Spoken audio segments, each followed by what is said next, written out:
Well, every day you share a road with a semi-truck or tractor trailer, a drive that can put you at risk for a type of accident that occurs nearly every day across the country. It is called an underride, something you may not have heard about until now. Advocates say that there's technology out there that could keep you safe, but others argue these types of accidents don't happen enough to make the investment. Our 10 Investigates' Jennifer Titus has spent nearly a year now looking into this investigation. Yeah, and that's because the federal data did not match up to the crash reports and media stories we've told you about.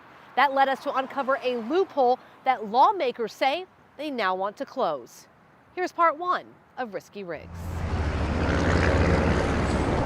An investigation about underride accidents. Accidents that happen all over Florida roads. A type of accident the Diaz's never heard about until last November.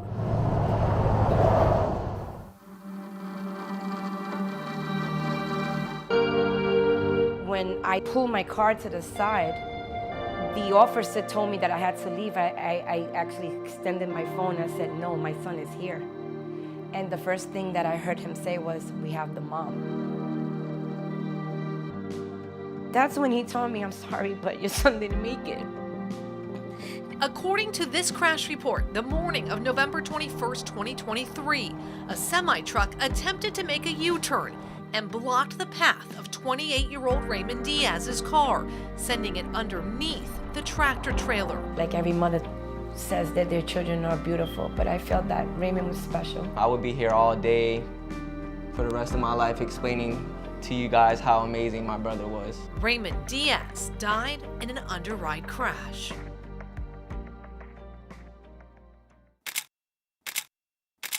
An underride is when a passenger car or motorcycle ends up underneath a tractor trailer, either on the back or the side. Unfortunately, most of those crashes are fatal or involve catastrophic injury. Lawyer Joe Camerlengo knows all too well about underride crashes. Literally, it destroys the vehicle. He also realizes these crashes are highly underreported. For instance, in Florida, there's almost none. Unless the officer writes side underride, it's not counted by NHTSA. NHTSA is the National Highway Traffic Safety Administration. We requested their underride crash data. It shows nationally from 2008 to 2022, more than 3,300 people died from an underride crash. In Florida, during that time period, 97 people died. But 10 Investigates uncovering that data doesn't tell the whole story. We spent the past year collecting crash reports from the state, going over media stories, and analyzing hundreds of photos of underride crashes. Manner of collision, it says angle. So we looked at the FARS report for 2017. This was not included in the side underride stats, right? Even though this is a clear side underride fatality. And that's what our reporting has uncovered. Many of these underride crashes are not included in NHTSA's reporting.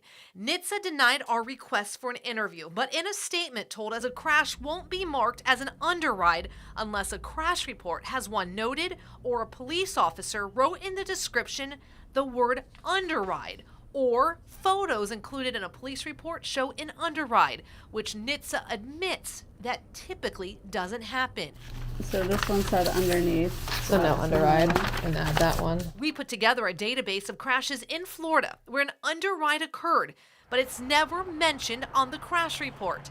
In Raymond Diaz's crash, the report only says the word underneath, not underride. Do you think that's something that should be on crash reports in the state of Florida? Yes, absolutely. Some states across the country have a box like this on their reports. You see it in this North Carolina crash report, where you mark yes or no whether the crash was an underride. The state of Florida doesn't have that option, and it's one of 33 states that don't. This Government Accountability Office report calls out the reporting of underride crashes, noting these fatalities are likely underreported due to variability in state and local data collection. When we saw a FARS, it's Fatality Analysis Reporting System, for our crash report, in Georgia in 2013, it reports at the rear of trucks one underride death. And I know I had 2 daughters. So even just in our case, I know that it's undercounted. Marianne Carth was in the car when her 2 daughters were killed in an underride crash. The back of the car went under the semi. They couldn't tell anybody where the girls were. Since her daughter's deaths, Marianne has worked tirelessly to push for more regulations and safer technology on trucks This is the polyester webbing. to prevent underrides from happening. But the pushback, she says, always goes back to the number of accidents, asking, is this happening enough? When the rulemaking has taken place, then NHTSA does a cost-benefit analysis, and because these deaths are undercounted, then when you do that formula, the cost per life saved looks like it's greater than it actually would be because they aren't counting all of the deaths. If you can change back time, I would definitely make sure my son doesn't walk out that door. But of course, that's just in the movies, right? It can't happen in real life. But we know what can happen? We can get together and we can demand that these changes in this law passes.